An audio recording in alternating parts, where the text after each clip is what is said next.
جیسے ہستیوں کے سامنے ان کا تذکرہ کریں، اور آپ وہ حضرات ہیں جن کا تذکرہ انشاءاللہ اللہ رب العالمین وہاں پر کرے گا۔ تو بہرحال انشاءاللہ اس مجلس کی کیا کیا خصوصیتیں ہیں، کیا کیا خوبیاں ہیں، انشاءاللہ پوائنٹس کی شکل میں آپ کے سامنے میں رکھنے کی کوشش کروں گا۔ اس سے پہلے چند باتیں تمہیدی طور پر اللہ تبارک و تعالیٰ نے قرآن مجید میں بیان فرمایا۔ سورہ توبہ کی آیت ہے، انما يعمر مساجد الله من آمن بالله واليوم الآخر وأقام الصلاة وآتى الزكاة ولم يخش إلا الله فعسى أولئك أن يكونوا من المهتدين۔ یہاں پر اس آیت کے اندر کئی چیزیں اللہ تبارک و تعالیٰ نے ذکر کیا، ان میں سے دو باتوں کا تعلق ہماری اس مجلس سے ہے، ہماری اس محفل سے۔ اللہ رب العالمین نے فرمایا انما یعمر مساجد اللہ، بے شک مسجدوں کو وہ لوگ ہی آباد کرتے ہیں۔ مسجدوں کو آباد کرنے کا کیا مطلب ہے؟ جواب دیجئے کوئی، کیونکہ یہاں پر صرف یہ جمعے کا خطبہ نہیں، جمعے کے خطبے کے اندر خطیب صرف خطبہ دیتے ہیں، لیکن یہاں پر میں آپ لوگوں کا مشارکہ، آپ لوگوں سے بھی جوابات سننا چاہوں گا تاکہ مجھ کو بھی کچھ انٹرسٹ ہو، ورنہ ایسا نہیں کہ آپ لوگ سن رہے ہیں یا پھر نہیں ہے، مجھ کو بھی تو اندازہ ہونا چاہیے میرا حق ہے یا نہیں۔ بالکل حق ہے، اور آپ لوگوں کا بھی حق ہے کہ میں آپ لوگوں کو صحیح باتیں قرآن و حدیث کی روشنی میں بتاؤں۔ تو مسجد کو آباد کرنے کا معنی کیا مفہوم ہے؟ آباد کرنا بولتے اردو میں بھی استعمال ہوتا ہے، آباد کرنا۔ کیا مطلب آباد کرنے کا؟ فلاں بستی کو آباد کر دی، کیا مطلب بستی کو آباد کرنا؟ یعنی کہ ایسی چیز یا ایسا علاقہ، ایسا مقام، ایسی جگہ جہاں پر لوگ نہیں رہتے تھے وہاں پر جا کر بس جانا، وہاں پر زندگی گزارنا، لوگوں کو وہاں پر جمع کرنا، اس کو آباد کرنا کہتے ہیں۔ مسجدوں کو آباد کرنے کا کیا مطلب؟ روزانہ 5 وقت آنا۔ کیا مسجدوں کا کام یہی ہے؟ صرف 5 وقت نماز یہاں پر ہم پڑھ لیں؟ مسجدوں کو معلوم ہے آپ لوگوں کو، مسجدوں کو دین کے قلعے اور دین کا مرکز کہا جاتا ہے۔ کیا بولتے ہیں؟ دین کے قلعے اور دین کا مرکز، یعنی کہ نماز پڑھنا ہو تو مسجد کے ذریعے سے، اگر علم حاصل کرنا ہو تو مسجد کے ذریعے سے، اگر اپنی تربیت کرنا ہو تو مسجد کے ذریعے سے۔ مسجد ایک ایسی جگہ ہے جہاں سے ہر چیز کا آغاز یہیں سے ہوتا ہے۔ اللہ کے نبی صلی اللہ علیہ وسلم کے زمانے میں دیکھیے، اگر کوئی ٹریننگ وغیرہ ہوتی تو کہاں پر ہوتی؟ اس کی مسجد میں۔ اگر کہیں پر اگر کوئی فقیر، غریب ہے، مسکین ہے، اللہ کے نبی صلی اللہ علیہ وسلم کے پاس آ جاتے تو آپ صلی اللہ علیہ وسلم مسجد میں ٹہرتے، لوگوں کو جمع کرتے، اور مسجد ہی میں وہاں پر کھانے پینے کی پورے اشیاء جمع ہو جاتی۔ یعنی کہ دوسروں کو مدد کرنے کا ذریعہ کہاں سے شروع ہوا؟ مسجدوں سے شروع ہوا۔ تو یہ مسجد کو آباد کرنے کا مطلب کیا ہے کہ ہم یہاں پر صرف نماز پڑھنے کے لیے آئے، یہ کافی نہیں، بلکہ ایسی محفلوں میں ہمیں شریک ہونا، ایسی مجلسوں میں ہمیں شریک ہونا۔ اب اللہ تبارک و تعالیٰ نے اس آیت کے آگے بیان فرمایا کہ ایسی مجلسوں میں کون شرکت کرتے ہیں؟ انما یعمر مساجد اللہ من آمن باللہ، جو اللہ تبارک و تعالیٰ پر ایمان رکھتے ہیں۔ اللہ رب العالمین پر ایمان رکھنا یا اللہ تبارک و تعالیٰ پر ایمان لانا۔ بھائیو دیکھو، ہم تھوڑا فری ہو کر بات کر لیتے ہیں انشاءاللہ، جی تھوڑا فری ہو کر بات کر لیتے ہیں، ایسا نہیں کہ تکلف کی زبان، یہ مناسب نہیں ہے۔ اللہ پر ایمان لانا ہے تو اس کا کیا مطلب؟ ہم سب مسلمان ہیں بھائی، یہاں پر سب لوگ مسلمان ہیں الحمدللہ، جی کسی کو شک ہے؟ بچے، بڑے، بزرگ جو بھی ہیں سب لوگ مسلمان ہیں الحمدللہ، اپنے آپ کو مومن بولتے ہیں، مومن بولتے ہیں۔ مسلمان کا کیا مطلب ہے؟ مسلم کا مطلب کیا ہے؟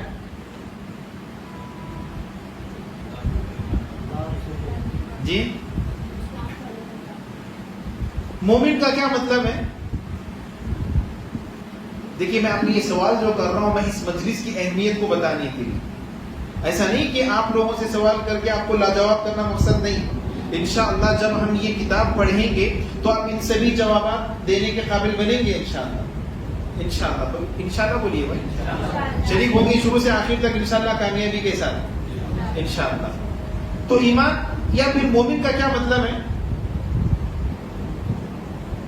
اگر ہم سے کوئی یہ کہے کہ بھائی قبر کے جو سوالات ہونے والے ہیں، من ربو کا کیا مطلب؟ تمہارا رب کون ہے؟ جواب کیا ہوگا؟ اللہ ہے. ہاں من نبیُّک، تمہارا نبی کون ہے؟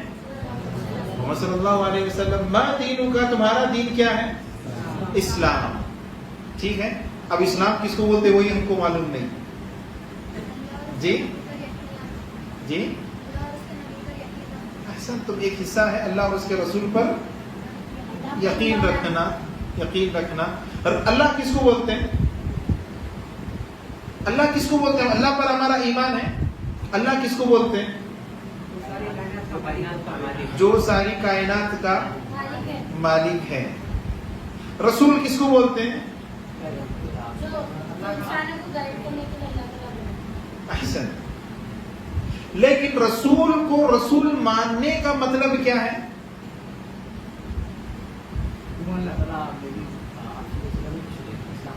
جی آپ اندازہ لگائیے. دیکھیے یہاں پر ہماری زبانیں خالی. جی میں آپ جیسا ایک معمولی سا انسان ہوں, جب میں آپ سے سوال کر رہا ہوں تو زبان ہماری لڑکھڑا رہی. آپ اندازہ لگائیے قبر میں جو قبر کی تاریکی ہوگی, قبر کی وحشت ہوگی, وہاں پر آ کر اگر ہم سے پوچھ لے کہ بھئی تمہارا دین کیا ہے, اگر ہم کو معلوم ہی نہیں اسلام کس کو بولتے ہم سمجھے ہی نہیں. اور عموماً ایک موٹی مثال میں آپ کو دیتا ہوں, اگر کوئی جو ہے امتحان لکھتا ہے, اسٹوڈنٹ ہے, بس ایسی بٹی کر کر چلا گیا, سمجھا نہیں مسئلے کو, یاد کر کے چلا گیا, کیونکہ یہاں پر نوجوان بھی ہیں, پڑھے لکھے لوگ ہیں ماشاءاللہ, آپ لوگ اسی کی مثال میں دوں گا, بس ایسے ہی اس کو یاد کر کے چلے گئے. اب ایگزام ہال میں جانے کے بعد وہ بھول گیا تو کچھ لکھ پائے گا؟ وہ نہیں لکھ پائے گا. لیکن اگر وہ سمجھا ہوگا تو بک میں جو آنسر ہے کم از کم وہ الفاظ نہ صحیح لیکن کم از کم دوسرے الفاظ میں تو جواب دینے کی کوشش کرے گا. وہ ہوگا نہیں ہوگا؟ یہ بالکل ہوگا. یہ کب ہوگا؟ یہ اس وقت ہوگا جب وہ اس مسئلے کو سمجھا ہوگا. اب ہم یہاں پر ہمارا رب اللہ ہے, ہمارا رسول نبی محمد صلی اللہ علیہ وسلم ہے, ہمارا دین اسلام ہے, اس کو ہم نے صرف بٹی کر لیا یا پھر اس کو سمجھے نہیں؟ ابھی چند سوالات میں آپ کے سامنے کیا, اس کی روشنی میں کیا بات سمجھ میں آتی ہے ہم کو؟ جی نہیں, انشاءاللہ ایسی بات نہیں ہوگی, ایسی بات نہیں ہوگی. ماشاءاللہ آپ لوگ جانتے ہوں گے, آپ لوگوں سے حسن ظن ہے, آپ سب سے حسن ظن ہے, لیکن ہو سکتا ہے سب کے سامنے بولنے میں کچھ آگے پیچھے ہو رہے ہوں گے.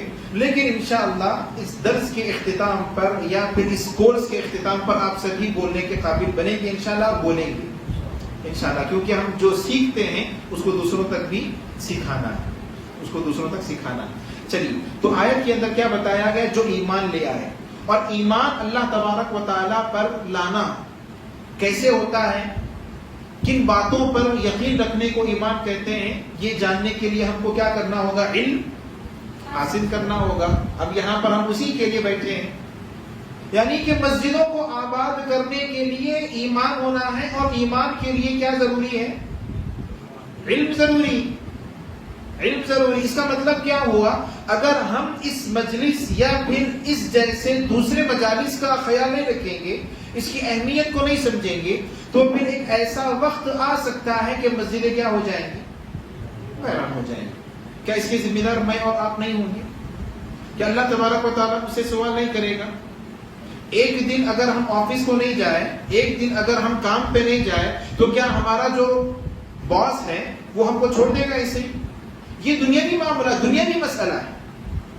لیکن دین کا جو مسئلہ ہے, اس کے اندر سستی اور کوتاہی مسلمانوں کے جو اندر ہے اس کو ختم کرنے کی ضرورت ہے. دیکھیے, ہم یہاں پر جس مقصد کے خاطر بیٹھے ہیں آپ سبھی جانتے ہیں, عقیدے توحید کے بارے میں جانکاری حاصل کرنا. عقیدہ کس کو بولتے ہیں, توحید کس کو بولتے ہیں. اور آپ کو معلوم ہونا چاہیے انسان اس دنیا کے اندر اس کی زندگی یعنی کہ زندہ رہنے کے لیے کون سی چیز سب سے زیادہ ضرورت ہے اس کے لیے؟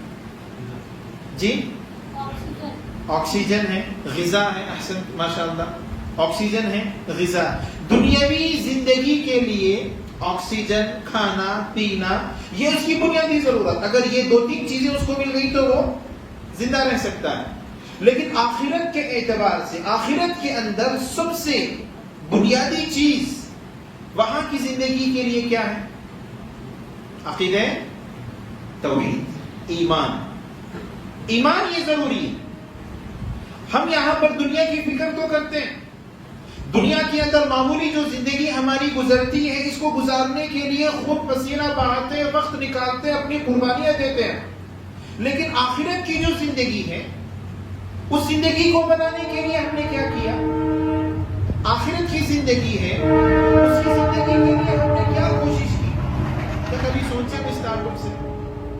جی کیا میری اور آپ کی ذمہ داری نہیں؟ کیا ہماری زندگی اسی دنیا کے ساتھ ختم ہو جائے گی؟ کیا آخرت کے اوپر ہمارا ایمان نہیں ہے؟ مرنے کے بعد دوبارہ اٹھایا جائے گا، ہمارا ایمان نہیں ہے اس پر؟ ایمان ہے تو پھر اس کے مطابق ہمارا عمل بھی ہونا ضروری ہے۔ تو جیسے ہماری زندگی کے لیے غذا، سانس وغیرہ ضروری ہے، ویسے ہی اس سے بڑھ کر آخرت کی زندگی کے لیے عقیدہ توحید، بلکہ دنیاوی زندگی کے لیے بھی عقیدے کی زیادہ ضرورت ہے، توحید کی زیادہ ضرورت ہے۔ انشاءاللہ اس کے تعلق سے ہم تفصیل سے آپ کے سامنے باتیں رکھیں گے، لیکن اس سے قبل شوق دلانے کے لیے اگر کوئی ہوتا ہے، جی اگر آپ فلاں کام کریں گے یا پھر آپ فلاں امتحان میں کامیاب ہو جائیں گے تو آپ کو انعام ملے گا، بغیر انعام کے اگر محنت کرنے کے لیے بولیں تو ایک بچہ محنت کرے گا، 2 بچہ محنت کرے گا جس کو شوق ہوگا، لیکن اگر لفظ انعام اگر بتا دیا جائے تو 2 کے بجائے 20 لوگ محنت کرنا شروع کریں گے۔ ہوتا نہیں ہوتا انسانی فطرت۔ اللہ تبارک و تعالیٰ نے قرآن کو نازل کیا، شریعت کو جو بنایا ہماری فطرت اور ہماری سمجھ کے مطابق، ہماری طبیعتوں کے حساب سے، اور قرآن مجید میں احادیث میں ایسی بہت ساری باتیں اللہ تبارک و تعالیٰ نے ذکر کی۔ دیکھیے آپ لوگ یہاں پر بیٹھے ہیں، گرچہ کہ یہاں پر بیٹھے ہیں، لیکن آپ لوگ کن چیزوں کے مستحق ہیں اس کا یہاں پر مختصر طور پر میں آپ کے سامنے چند باتیں ذکر کروں گا۔ دیکھیے ترمذی کی روایت ہے، صحیح حدیث ہے، اللہ کے نبی صلی اللہ علیہ وسلم نے بیان فرمایا، ما من قوم یذکرون اللہ الا حفت بهم الملائکہ، جو بھی قوم، جو بھی جماعت، جو بھی لوگ اللہ تبارک و تعالیٰ کے ذکر میں بیٹھتے ہیں، ہم لوگ یہاں پر کس لیے بیٹھے ہیں؟ قصے کہانیاں سنانے کے لیے یا پھر دنیاوی اخبار معلوم کرنے کے لیے بیٹھے؟ کس لیے بیٹھے ہیں بھائی؟ جی اللہ کا ذکر، اور اللہ کا سب سے اونچا ذکر توحید کا جو ذکر ہے، دنیا میں جتنا بھی علم، جتنے بھی علوم ہیں، ان تمام علوم میں توحید کا جو علم ہے وہ سب سے اونچا علم، سب سے اونچا ذکر، اور ہماری زندگی میں مطلوب یہی ہے۔ اللہ تبارک و تعالیٰ نے ہم سے مطالبہ یہی کیا، فَاعْلَمْ أَنَّهُ لَا إِلَهَ إِلَّا اللَّهُ، تم جانو، علم حاصل کر لو، کس بات کا؟ لا الہ الا اللہ، کہ اللہ تبارک و تعالیٰ کے علاوہ کوئی سچا معبود نہیں، مطلب یہ کہ توحید کا علم تم کو حاصل کرنا ہے۔ اللہ رب العالمین نے حکم دیا، تو اللہ رب العالمین، اللہ کے نبی صلی اللہ علیہ وسلم نے فرمایا کہ سب سے بہترین ہے وہ لوگ جو اللہ کے ذکر میں بیٹھتے ہیں، یعنی کہ آپ لوگ ہیں اور آپ لوگوں کے اطراف فرشتے گھیرے ہوئے ہیں۔ الحمدللہ، خوش قسمتی کی بات ہے یا نہیں؟ دیکھیں دنیا میں بہت سارے لوگ ہیں، آپ کے جان پہچان کے بہت سارے لوگ ہوں گے، آپ کے اڑوس پڑوس کے بہت سارے لوگ ہوں گے جو آ سکتے تھے، لیکن توفیق ہوئی ان کو؟ توفیق نہیں ہوئی۔ اللہ تبارک و تعالیٰ نے آپ کو توفیق دیا، آپ کو یہ انعام بخشا کہ آپ فرشتوں کے احاطے میں، فرشتوں نے آپ کو گھیرے رکھا۔ پھر اس کے بعد فرمایا وغشیتہم الرحمہ، دوسری فضیلت کیا ہے؟ اللہ تبارک و تعالیٰ کی رحمت گھیر لیتی۔ بندہ تڑپتا ہے، بھائی اللہ ہمارے حالتوں پر رحم فرما، ارحم الراحمین ہے پروردگار، ہماری حالتوں پر رحم کر، دعائیں کرتا ہے، اس کی کوششیں ہوتی نہیں ہوتی۔ یہاں پر آپ بیٹھیے مسجد میں، صبح سے اللہ تبارک و تعالیٰ کا پسندیدہ یہ علاقہ ہے، سب سے پسندیدہ جگہ ہے، یہاں پر بیٹھنے کے لیے انسان کی طبیعت جو ہے بے چینی میں مبتلا ہوتی ہے، جو بالکل ہی مناسب نہیں۔ دیکھیے دوسری فضیلت کہ اللہ تبارک و تعالیٰ کی رحمت میں وہ بیٹھتا ہے۔ تیسری فضیلت وَنَزَلَتْ عَلَيْهِمُ السَّكِينَةُ، اللہ تبارک و تعالیٰ کی جانب سے سکون، اطمینان نازل ہوتا ہے۔ کبھی آپ نے سوچا ہوگا، محسوس کیا ہوگا، کبھی مسجد میں آ کر بیٹھ جاتے ہیں اور جا کر اپنے دوست و احباب میں، اپنے گھروں میں بولتے ہیں، بھائی جا کر مسجد میں 10 منٹ 15 منٹ آرام کیا، اتنا سکون کا ماحول تھا، دل کو اتنی بولتے نہیں بولتے ہیں جی؟ اکثر یہ ہر ایک کا یہ تجربہ ہوگا، ہر ایک کا یہ ایکسپیرینس ہوگا۔ یہ سکون، یہ راحت کہاں سے آتی؟ اللہ تبارک و تعالیٰ کے گھر میں بیٹھ کر اللہ تبارک و تعالیٰ کا ذکر کرنے کی وجہ سے یہ سکون ہمارے دلوں کو نصیب ہوتا ہے، ہمارے ذہنوں کو نصیب ہوتا ہے۔ انسان لاکھ پریشانیوں میں ہوتا ہے، انسان بے شمار تکالیف میں مصیبتوں میں ہوتا ہے، لیکن اللہ تبارک و تعالیٰ کے گھر میں آ کر بیٹھ جائے تو ایسا ہلکا پن اپنے آپ میں وہ محسوس کرتا ہے کہ اس کے اوپر کوئی ٹینشن، کوئی مصیبت ہی نہیں تھی۔ اس کے بعد آگے فرمایا وَذَكَرَهُمُ اللَّهُ فِي مَنْ عِنْدَهُ۔ چوتھی فضیلت کیا ہے؟ یہاں پر جو لوگ آپ لوگ حاضر ہوئے ہیں، اللہ تبارک و تعالیٰ آپ سبھی کا ذکر فرشتوں کے پاس کرتا ہے۔ وَذَكَرَهُمُ اللَّهُ مَنْ عِنْدَهُ، ان لوگوں کے سامنے اللہ تبارک و تعالیٰ تذکرہ کرتے ہیں جو اللہ رب العالمین کے پاس، یعنی کہ فرشتوں کے پاس اللہ رب العالمین تذکرہ کرتے ہیں۔ چار یہاں پر فضیلتیں، ایک فرشتے گھیرے ہوئے، دوسرا اللہ رب العالمین کی رحمت نازل ہوتی، اور تیسرا سکون نازل ہوتا، اور چوتھا اللہ تبارک و تعالی ہماری تعریف کن کے پاس کرتے ہیں؟ فرشتوں کے پاس ہماری تعریف ہوتی۔ دنیا والوں کی تعریف تو دکھاوے کے لیے بھی کرے گا، کوئی بھی کرے گا، لیکن فرشتوں کے پاس تعریف ہونا یہ بہت بڑے کمال کی بات ہے، یہ بہت بڑی فضیلت والی بات ہے۔ مجھے سامعین کرام، خاص کر کے ہم اور آپ یہاں پر مغرب کے بعد بیٹھے ہوئے ہیں، مغرب کی نماز کے بعد بیٹھے ہوئے ہیں۔ اللہ کے نبی صلی اللہ علیہ وسلم کی تعلق سے ایک واقعہ ہم کو ملتا ہے۔ حضرت عبداللہ بن عمرو رضی اللہ عنہ بیان فرماتے ہیں کہ ہم نبی کریم صلی اللہ علیہ وسلم کے ساتھ مغرب کی نماز ہم نے پڑھی، مغرب کی نماز ہم نے پڑھ لی، آپ صلی اللہ علیہ وسلم اٹھ کر چلے گئے۔ فرجع من رجع، آپ کے جانے کے بعد جن کو جانا تھا وہ اٹھ کر چلے گئے، اور بقیہ لوگ مسجد میں ایسے ہی بیٹھے رہے مغرب کی نماز کے بعد۔ یہ کون سی نماز کے بعد ہم بیٹھے ہوئے ہیں؟ مغرب کی نماز کے بعد۔ تقریباً یہی حال صحابہ میں سے بعض صحابہ کا تھا، مغرب کی نماز پڑھ کر وہ مسجد میں بیٹھے رہے۔ اللہ کے نبی صلی اللہ علیہ وسلم کو جب اندازہ ہوا کہ بعض لوگ مغرب کی نماز کے بعد مسجد میں بیٹھے ہوئے ہیں، تیزی سے آئے۔ صحابی رسول حضرت عبداللہ بن عمرو رضی اللہ عنہ بیان فرماتے ہیں کہ اتنی تیزی سے آئے آپ صلی اللہ علیہ وسلم کہ آپ کی سانس پھولنے لگی۔ جب انسان دوڑتا ہے، بھاگتا ہے تو کیا ہوتا ہے؟ سانس جلدی جلدی آتی ہے، تیز ہو جاتی ہے، پھولنے لگتی ہے۔ تو اللہ کے نبی صلی اللہ علیہ وسلم کے ساتھ بھی یہی کیفیت، اتنی تیزی کے ساتھ آپ صلی اللہ علیہ وسلم آئے اور کہا ابشروا، تمہارے لیے خوشخبری۔ کس بات کی خوشخبری ہے؟ کہ ھذا ربکم قد فتح بابا من ابواب السماء، اللہ تبارک و تعالیٰ نے آسمانوں میں سے ایک، آسمان کے دروازوں میں سے ایک دروازے کو کھول دیا۔ اللہ تبارک و تعالیٰ نے آسمان کے دروازوں میں سے ایک دروازے کو کھولا ہے۔ یباہی بکم الملائکہ، اور فرشتے اس کے ذریعے سے تم پر فخر کرتے ہیں۔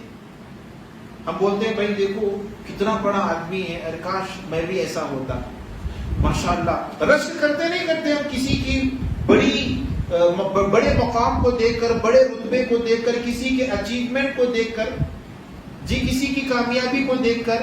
تو اللہ تبارک و تعالیٰ ان بندوں سے جو مغرب کے بعد مسجد میں بیٹھتے ہیں ان سے اتنا زیادہ خوش ہو جاتا ہے کہ فرشتے ان سے فخر محسوس کرتے، کہتے ہیں کہ ماشاءاللہ دیکھو کتنے خوش نصیب لوگ ہیں۔ اور وہ لوگ کون ہیں؟ جی آواز کے ساتھ، ہم لوگ ہیں انشاءاللہ۔ کون ہیں؟ ہم لوگ ہیں انشاءاللہ۔ تو ایسا موقع صرف ایک بار ہم کو کریں گے، یا پھر ہر اتوار کو جیسے جیسے موقع ملا ہم اس کے اندر شامل ہوں گے انشاءاللہ؟ جی بعض لوگوں کا ارادہ نہیں، ہمارا دار جھوٹ نہیں بولنا چاہتے مسجد میں رہ کر۔ جی دوبارہ میں سوال کرتا ہوں، ہر اتوار کو اللہ تبارک و تعالی ہمارا تذکرہ فرشتوں میں کرتا ہے، کوئی ہے جو یہ چاہتے ہیں کہ ان کا تذکرہ نہ ہو؟ یہاں پر کوئی ہے؟ نہیں، مطلب یہ کہ آپ لوگ یہاں پر ہر اتوار کو اللہ تبارک و تعالی ہمارا تذکرہ فرشتوں کے پاس کرے، یہ چاہتے ہیں، مطلب یہ کہ سبھی لوگ حاضر ہوں گے انشاءاللہ۔ انشاءاللہ اللہ تبارک و تعالیٰ توفیق دے۔ اس کے بعد اللہ کے نبی صلی اللہ علیہ وسلم نے فرمایا کہ دیکھو لوگوں، مغرب کی نماز پڑھنے کے بعد عشاء کے انتظار میں بھی یہاں پر بیٹھے ہوئے ہیں۔ تو یہاں پر ہم جب بیٹھے ہوئے ہیں تو ہماری نیتوں کی وجہ سے بہت زیادہ فرق، بہت زیادہ اثر ہماری عبادتوں میں پڑتا ہے۔ آپ جب بیٹھے یہاں پر اس نیت کے ساتھ بھی بیٹھیں کہ ہم اللہ کا ذکر کر رہے ہیں، اس نیت کے بھی ساتھ بیٹھیں کہ ہم علم حاصل کر رہے ہیں، اس نیت کے ساتھ بھی بیٹھیں کہ ہم عشاء کی نماز انشاءاللہ پڑھ کر جائیں گے. کتنی بے شمار فضیلتیں. بیٹھنا کیا ہے، پسینے کا قطرہ بھی نہیں ٹپکے گا انشاءاللہ. اے سی وغیرہ ہے ماشاءاللہ، سہولیات ہے الحمدللہ. اللہ کے نبی صلی اللہ علیہ وسلم کے زمانے میں یہ سب سہولیات نہیں تھی. آپ کے زمانے کے بعد صحابہ، تابعین، تبع تابعین کے زمانے میں یہ ساری سہولیتیں نہیں تھی. آج ہمارے پاس معلومات احادیث کتابوں کی شکل میں انٹرنیٹ کے اندر یا پھر یہاں پر موجود ہیں ہمارے پاس. لیکن ہمارے اسلاف علم حاصل کرنے کے لیے بہت سارے اسلاف ایسے ہیں جنہوں نے ہمیشہ کے لیے اپنی بستی کو چھوڑ دیا. دین علم حاصل کرنے کے لیے اپنے جگہوں کو، اپنے باپ دادا کا جو مقام ہے اس کو چھوڑ دیا، اور علم جہاں پر علماء ہیں ان کے پاس وہ سفر کر گئے. بہت سارے لوگ ایسے گزرے، بہت سارے اسلاف ہمارے ایسے گزرے. کھانے پینے کا سامان لے کر جاتے، سفر کرتے کھانا پینا ان کا ختم ہو جاتا، اور پانی کی قلت اتنی زیادہ ہو جاتی، ان کو پانی نہیں ہوتا. اور آپ جانتے ہیں عرب وغیرہ کے اندر کتنی گرمی ہوتی. پانی نہیں ہونے کی وجہ سے جب وہ پیشاب کرتے تو پیشاب کے راستے سے خون نکلتا. یہ کوئی معمولی بات نہیں، ہمارے اسلاف نے یہ قربانیاں دی. اور آج اللہ تبارک و تعالیٰ نے مجھے اور آپ کو یہاں پر بیٹھ کر علم حاصل کرنے کا موقع دیا. اگر آج ہم نے اس نعمت کی قدر نہیں کی تو یقین جانیے اللہ تبارک و تعالیٰ کے پاس ہمارے لیے جواب دینے کا کوئی بہانہ نہیں بچے گا. کوئی بہانہ، کوئی ہیلا ہم نہیں کر سکتے وہاں پر. اور اگر سوال ہو گیا تو جواب اس کا یہی ہوگا، اگر ہم نے ناقدری کی اس نعمت کی تو ہم کو یہی جواب دینا ہوگا کہ ہم نے ناقدری کی، اور ہمارے ساتھ جو بھی معاملہ ہوگا وہ اللہ تبارک و تعالیٰ جانتے ہیں. تو معزز سامعین کرام، ہم بحیثیت انسان جو کوشش ہو سکتی ہے وہ کوشش ہمیں کرنی چاہیے. اصل میں مسئلہ ہمارے نفس کا ہوتا ہے، اصل میں مسئلہ ہمارے دل کا ہوتا ہے. شیطان آپ کو بہکائے گا، شیطان آپ کو روکے گا، بھائی وہاں پر کیا جائیں گے، اتوار کا ایک دن ملتا ہے، ہم گھر والوں کے ساتھ بتائیں گے، دوستوں کے ساتھ رہیں گے. لیکن یاد رکھیے یہاں پر آپ گھر والوں کے ساتھ رہنا چاہیں گے، دوستوں کے ساتھ رہنا چاہیں گے، کتنے سال رہیں گے؟ زیادہ سے زیادہ 10 سال، 20 سال، 30 سال، 50 سال، 60 سال، 70 سال. لیکن اس کے بعد کی زندگی جو آخرت کی ہمیشہ کی زندگی ہے، وہاں پر آپ اپنے رشتہ داروں کے ساتھ، گھر والوں کے ساتھ، دوستوں احباب کے ساتھ رہ سکتے ہیں؟ بتائیے، نہیں رہ سکتے. اگر ہم کامیاب نہیں ہوئے، کامیاب کیسے ہو سکتے ہیں؟ اگر دنیا میں ہم نے وہ نہیں سیکھا، اس پر عمل نہیں کیا، تو پھر آخرت میں ہم کہاں سے کامیاب ہوں گے؟ جب ہم وہاں پر ناکام ہو گئے تو پھر سب سے الگ تھلگ ہو کر رہ جائیں گے. تو میں معزز سامعین کرام، ہمیں ان باتوں کی پابندی کرنی چاہیے. اس کے بعد اللہ تبارک و تعالیٰ نے قرآن مجید میں بیان فرمایا، فی بیوت اذن اللہ ان ترفع ویذکر فیہا اسمہ یسبح له فیہا بالغدو والآصال رجال لا تلہیہم تجارۃ ولا بیع عن ذکر اللہ واقامۃ الصلاۃ وایتاء الزکاۃ یخافون یوما تتقلب فیہ القلوب والابصار. اللہ رب العالمین نے اس آیت کے اندر بھی آپ اور آپ جیسے لوگوں کی تعریف فرمایا ہے. اللہ رب العالمین نے فرمایا فی بیوت اذن اللہ، اللہ تبارک و تعالیٰ نے اس کے گھروں میں حکم دیا ہے کہ اس کے گھروں میں اللہ رب العالمین کا ذکر کرے. اذن اللہ ان یرفع فیہا اسمہ، اللہ رب العالمین کا ذکر کرنے کا حکم دیا. اور آگے فرمایا یسبح له فیہا بالغدو والآصال. ایسے بعض لوگ ہیں جو صبح شام اللہ تبارک و تعالیٰ کا ذکر مسجدوں میں کرتے ہیں، اللہ تبارک و تعالیٰ کے گھروں میں کرتے ہیں. رجال لا تلہیہم تجارۃ ولا بیع عن ذکر اللہ. اور ایسے نیک لوگ، خوش نصیب لوگ ہوتے ہیں وہ لوگ جنہیں ان کی تجارت، ان کا کاروبار اور ان کی دنیاوی چیزیں اللہ تبارک و تعالیٰ کے ذکر سے روک نہیں سکتی. خیال آتا ہے بھائی اگر میں تھوڑا سا نکل گیا تو کچھ کمائی ہو جائے گی میری، لیکن یہ اللہ کے بندے، اللہ کا ذکر کرنے والے کیا کرتے ہیں؟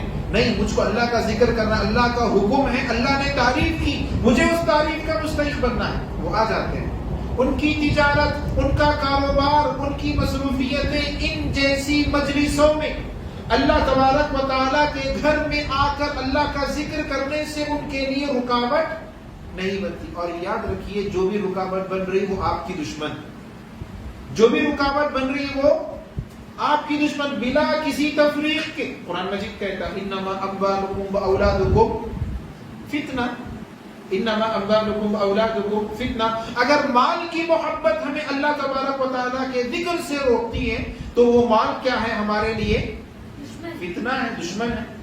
اگر ہماری اولاد ہم کو ایسی محفلوں میں، ایسی مجلسوں میں شرکت کرنے سے روکتی ہے، اولاد کی محبت ہم کو روکتی ہے، تو اس کا مطلب کیا ہوا؟ ایسی اولاد ہمارے لیے فتنہ ہے جو ہماری کامیابی کے راستے میں آتی، جو ہماری کامیابی کے راستے میں آتا ہے. اس کا مطلب یہ نہیں کہ اولاد مکمل فتنہ. اولاد تو اللہ تبارک و تعالیٰ کی بہت بڑی نعمت جی، لیکن جو خیر کے کام میں، اچھے کام میں، فرائض کے کام میں، دین کے کام میں اگر رکاوٹ بنتی ہے تو پھر اس کو ہم فتنہ مانیں گے قرآن کی روشنی میں، قرآن مجید کی آیت کی روشنی میں. تو بہرحال معزز سامعین کرام، اس کے بعد اللہ تبارک و تعالیٰ نے، اللہ کے نبی صلی اللہ علیہ وسلم نے بہت سارے فضائل ہمارے تعلق سے بیان کی. آج کی جو مجلس ہے بس میں آپ کے سامنے یہاں پر شوق دلانے کے لیے، جیسے میں نے آپ کو بتایا، دیکھیے کتنے ساری فضیلتیں آپ کے سامنے یہاں پر اگر ہم حاضر ہوں گے تو کتنی ساری فضیلتیں شوق دلانے کے لیے. اس کے علاوہ اور بھی فضیلتیں جس کے تعلق سے اللہ کے نبی صلی اللہ علیہ وسلم نے فرمایا. صحیح بخاری اور مسلم کی روایت. دیکھیے اس روایت کو بتانے سے پہلے میں ایک مثال آپ کے سامنے دینا چاہوں گا حدیث کو سمجھنے کے لیے. فرض کر لیجئے کہ اگر اس بستی کا یا محلے کا یا پھر حیدرآباد کا جو سب سے بڑا مالدار آدمی ہے آپ کو خاص کر کے دعوت دی، بڑا مالدار آدمی خاص کر کے بلایا کہ بھائی آپ کو دعوت دینا، دوسرے لوگوں کو نہیں بلکہ میں نے آپ کو خاص کر کے دعوت دی، آپ کو آنا. ہمارے ذہن میں کیا ہوتا ہے جی؟ کیا خیال ہوتا ہے؟ پورے جتنے بھی پکوان ہوتے ہیں، جو بھی ہم جانتے ہیں، جس کی فہرست، جتنے بھی ہوٹلوں کے مینو دیکھے ہوں گے، پورے ہمارے ذہنوں میں کیا ہوتے ہیں؟ گردش کرنے لگتے. ہوتا نہیں ہوتا ایسا؟ کیوں؟ کیونکہ ہم کو معلوم ہے بھائی بہت بڑا مالدار آدمی. ایسا تو نہیں کہ اس کے گھر کو جائیں گے تو چائے پانی پلا کر بھیج دے گا، نہیں. اچھے سے اچھا اہتمام اور زبردست کوالٹی کے ساتھ، بہترین ٹیسٹ کے ساتھ ہماری وہ مہمان نوازی کرے گا اور خاص کر کے دعوت دیا. یہ سوچ ہوتی نہیں ہوتی جی؟ اور کتنی تڑپ کے ساتھ آپ جاتے ہیں وہاں پر، ایسی دعوت کوئی مس کریں گے؟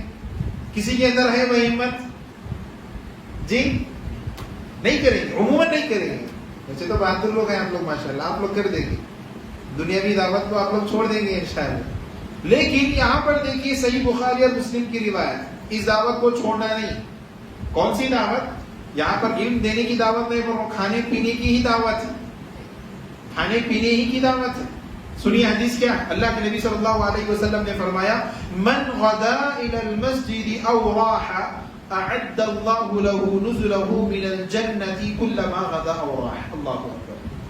جو صبح کے وقت میں، شام کے وقت میں مسجد کو جاتا ہے، یہ کون سا وقت ہے بھائی؟ شام کا وقت. صبح کا وقت مطلب فجر کے ٹائم پہ، جو صبح کے ٹائم پہ یا شام کے ٹائم پہ، مطلب یہ کہ دونوں کا ذکر کر کے اس کے درمیان جتنے بھی نمازیں ہیں سب کو یہاں پر شامل کیا گیا. کل الفاظ میں ہم یہ بول سکتے ہیں، دوسرے الفاظ میں جو مسجد کو تشریف لے جاتا ہے، مسجد کو جاتا ہے، اللہ تبارک و تعالی جنت میں اس کی میزبانی کریں گے. یعنی کہ ہم کو دعوت نامہ مل گیا، بھائی آپ خصوصی مہمان ہیں اور آپ کو آنا ہے. کہاں پر آنا ہے؟ جنت میں آنا ہے. اور آپ کی مہمان نوازی کون کریں گے؟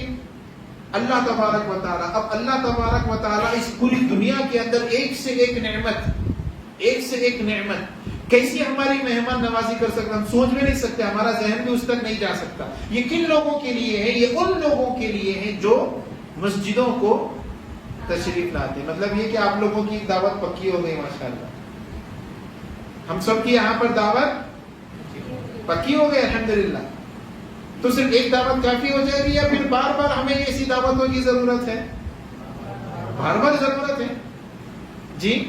تو اس کے لیے کیا کرنا پڑے گا؟ ہمیں بار بار آنا پڑے گا.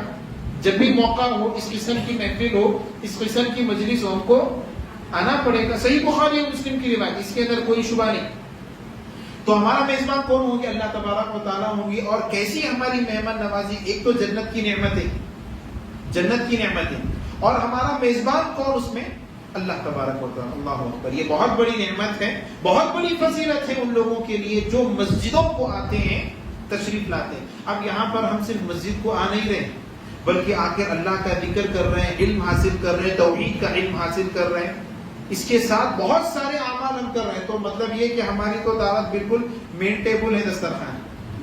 جی کیا ہے مین ٹیبل, ہر کسی کی نظر ہوتی.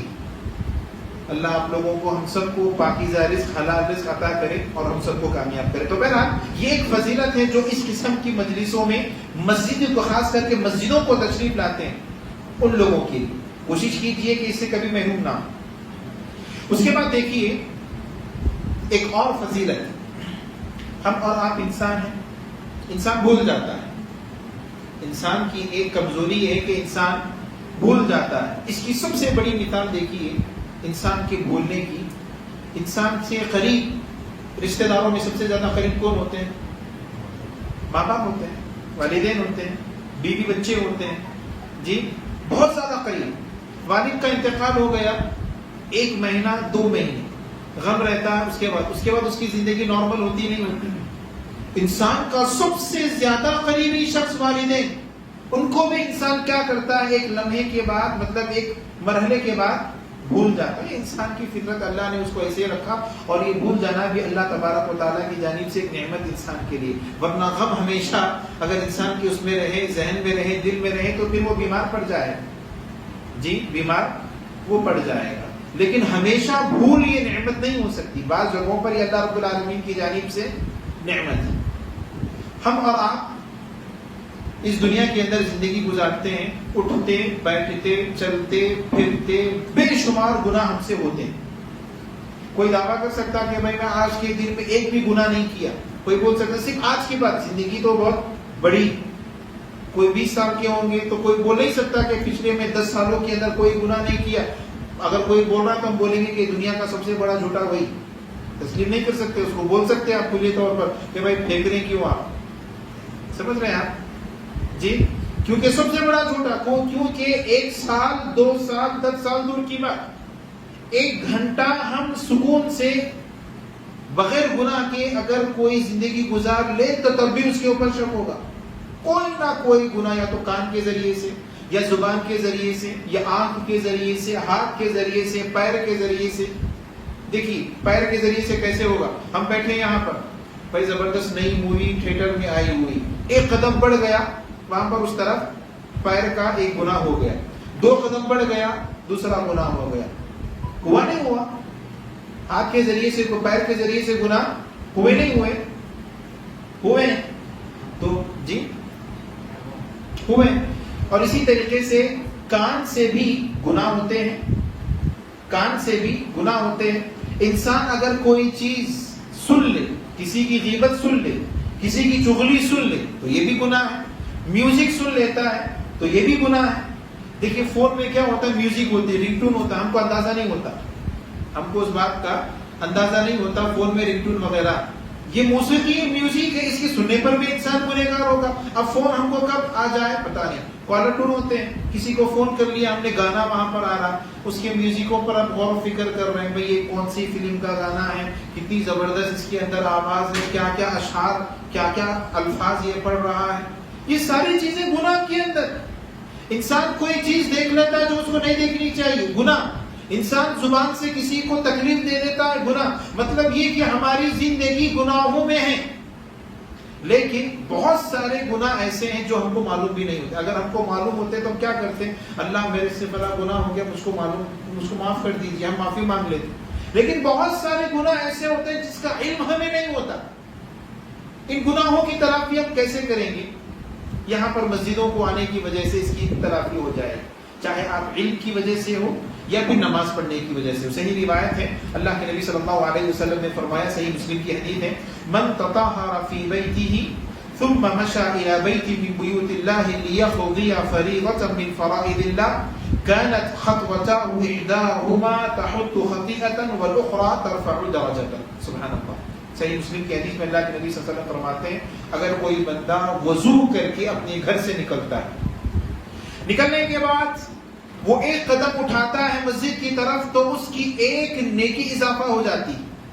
دوسرا قدم رکھتا ہے اس کا ایک گناہ ختم ہو جاتا ہے، ایک قدم پر ایک نیکی اور دوسرے قدم پر گناہ ختم، یعنی کہ بیلنس یہاں پر، بیلنس کیسے؟ ایک نیچے جائے گا، گناہ کا نیچے جائے گا اور نیکیوں کا اوپر جائے گا، نیکیوں کا مسئلہ اوپر جائے گا۔ ایک دوسری حدیث کے اندر اللہ کے نبی صلی اللہ علیہ وسلم نے فرمایا کہ اس کے گناہوں کو ختم کر دیا جائے گا، اس کے درجات بلند ہوں گے، اس کے گناہ معاف ہوں گے، اس کے ثواب میں اضافہ ہوگا۔ یہ کس وجہ سے؟ مسجدوں میں آنے کی وجہ سے۔ بھائی دیکھیے اس سے بڑھ کر اور کیا ہونا بتائیے؟ یہاں پر سکون، اللہ کی رحمت مل رہی، فرشتوں کے پاس ہمارا ذکر ہو رہا، ہم پاپولر ہو رہے ہیں، مشہور ہو رہے ہیں، جی ہم مشہور ہو رہے ہیں۔ کس کے پاس مشہور ہو رہے ہیں؟ فرشتوں کے پاس۔ فرشتے ہمارے بارے میں اللہ تبارک و تعالیٰ سے گواہی دیں گے۔ اس سے بڑا خوش نصیب آدمی اور کون ہو سکتا ہے؟ کہ یہ خوش نصیبی ہم حاصل نہیں کر سکتے، حاصل نہیں کرنا چاہیے ہم کو، یقیناً حاصل کرنا چاہیے، اس کے لیے کوشش کرنا چاہیے، اور اس کے اندر کوشش کرنے کے لیے ہمیں سب سے پہلے اپنے نفس کو کنٹرول میں کرنا چاہیے، کیونکہ ہمارا نفس روکے گا، ہمارا نفس اس سے روکے گا۔ تو بہرحال یہ تو ایک اور فضیلت ہو گئی۔ ایک اور فضیلت دیکھیے یہاں پر حاضر ہونے کی، قیامت کے دن، موت کے بعد قیامت کے دن حشر کا جب میدان ہوگا، اللہ تبارک و تعالیٰ پر صراط سے گزاریں گے، بہت سارے وہاں پر مرحلے ہیں۔ ایک مرحلہ ایسا ہوگا کہ بہت زیادہ تاریکی اندھیرا ہوگا وہاں پر۔ آپ اندھیرے کا اندازہ لگانا چاہتے ہیں تو گھر جب جائیں گے آپ، بالکل لائٹ وغیرہ بند کر کے، دروازہ بند کر کے، پردے وغیرہ ڈال کر لائٹ بند کر دیں، آپ اپنا ہاتھ خود کو نظر نہیں ہے، خود اپنے وجود پر شک ہوگا کہ بھائی میں کہاں پر ہوں، ہوگا نہیں ہوگا؟ ایسے اندھیرے کی وجہ سے ہوتا ہے۔ اب حشر آخرت کا جو اندھیرا ہوگا وہ کیسا ہوگا آپ اندازہ لگائیے۔ وہاں پر اللہ تبارک و تعالیٰ کی جانب سے روشنی ملے گی، کن لوگوں کو؟ سنیے یہاں پر صحیح ابو داؤد کی صحیح روایت ہے، بشر المشائین فی الظلم الی المساجد بالنور التام یوم القیامہ۔ اللہ کے نبی صلی اللہ علیہ وسلم بشارت دے رہے کہ ان لوگوں کے لیے بشارت ہے، خوشخبری، جو رات کے اندھیروں میں مسجد کو آتے ہیں۔ کس بات کی خوشخبری ہے؟ کہ اللہ تبارک و تعالیٰ قیامت کے دن مکمل فل روشنی ان کے لیے فراہم کر دے گی۔ دیکھیے کیسا عمل، کیسا انصاف اللہ کا ہے۔ دنیا کے اندر اندھیرے میں فجر کے لیے آ رہے ہیں، مغرب کے لیے آ رہے ہیں، عشاء کے لیے آ رہے ہیں، یہاں پر تھوڑی سی اندھیرے میں آپ آ گئے تو قیامت کے اندھیرے سے ہم محفوظ ہو جائیں گے، وہاں پر راستہ ہمارے لیے صاف ہو جائے گا۔ اگر یہاں پر ہم نہیں آئے تو کیا ہوگا؟ وہاں پر محروم ہو جائیں گے، وہاں پر اندھیرے میں رہ جائیں گے، تاریکی میں رہ جائیں گے۔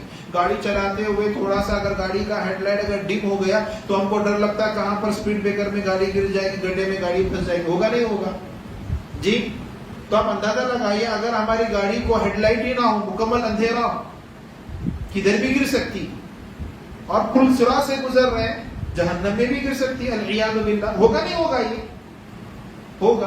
تو روشنی ہم کو کہاں سے مل سکتی ہے؟ بڑا عمل کچھ بھی نہیں، جیب خالی کرنے کی ضرورت نہیں، جیب خالی کرنے کی بھی ضرورت نہیں۔ انسان سوچتا ہے اس وقت جب مال اس کے ہاتھ سے نکلتا ہے، لیکن یہاں پر وہ بھی مسئلہ نہیں۔ آئیے آپ کے سکون سے یہاں پر بیٹھنا ہے، اس سے بڑی اور کیا آرام چاہیے، اس سے بڑی راحت اور کیا چاہیے بتائیے؟ تو ایک فضیلت اس کے بھی مستحق بنتے ہیں۔ دوسری فضیلت، ایک اور فضیلت، ویسے تو فضائل بہت سارے ہیں۔ آپ میں سے کسی نے اعتکاف میں بیٹھا ہے کبھی اپنی زندگی میں؟ کبھی بھی اعتکاف میں کوئی بیٹھے یہاں پر؟ بیٹھے؟ الحمدللہ، اللہ آپ کے اعتکاف کو قبول فرمائے، اللہ آپ کے اعتکاف کو قبول فرمائے۔ سوال کرنے کا مقصد یہ ہے کہ یہاں پر جب ہم بیٹھے اعتکاف کے لیے، دیکھیے نہ روزہ ضروری ہے، نہ رمضان کے اندر ہی اعتکاف بیٹھنا ضروری ہے، رمضان کے علاوہ بھی اعتکاف میں بیٹھا جا سکتا ہے راجح قول کے مطابق۔ اور اعتکاف کے لیے 1 دن 10 دن ضروری نہیں، آپ 1 گھنٹے کے لیے بھی بیٹھیں گے تو تب بھی آپ کا اعتکاف انشاءاللہ صحیح ہوگا۔ تو یہاں پر جب آپ بیٹھیں گے اعتکاف کی نیت سے بیٹھ جائیے، اعتکاف کی نیت سے بیٹھ جائیے، اعتکاف کا بھی ثواب آپ کو ملے گا، علم حاصل کرنے کا ثواب ملے گا، مسجد کو آنے کا ثواب آپ کو ملے گا، اللہ کی جانب سے قیامت کے دن روشنی ملے گی، فرشتوں کے پاس ذکر ہوگا، فرشتے ہم پر فخر کریں گے کہ بھائی دیکھو کتنے خوش نصیب لوگ ہیں، یہ کتنی فضیلتیں ہم کو مل رہی، اعتکاف کا بھی ثواب آپ کو ملے گا۔ جو لوگ رمضان میں اعتکاف نہیں کر سکتے یہاں پر آ جائیں, تھوڑی دیر کے لیے اگر بیٹھ جائیں, آپ اعتکاف کی نیت سے بیٹھ جائیں, اعتکاف کا ثواب ان کو انشاءاللہ ملے گا. اس کے علاوہ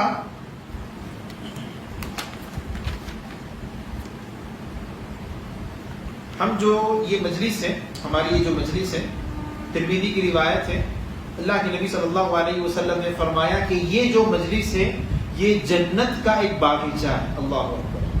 ہم لوگ کہاں پر بیٹھے ہوئے ہیں؟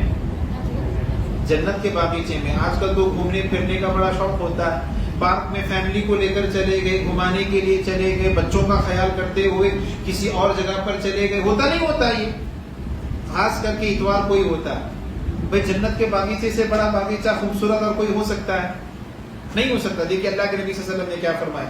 حضرت انس رضی اللہ عنہ بیان فرماتے ہیں ان رسول اللہ صلی اللہ علیہ وسلم قال, نبی کریم صلی اللہ علیہ وسلم نے فرمایا اذا مررتم بریاض الجنة فارتعوا, جب تم ریاض الجنہ یعنی کہ جنت کی کیاری, جنت کے باغی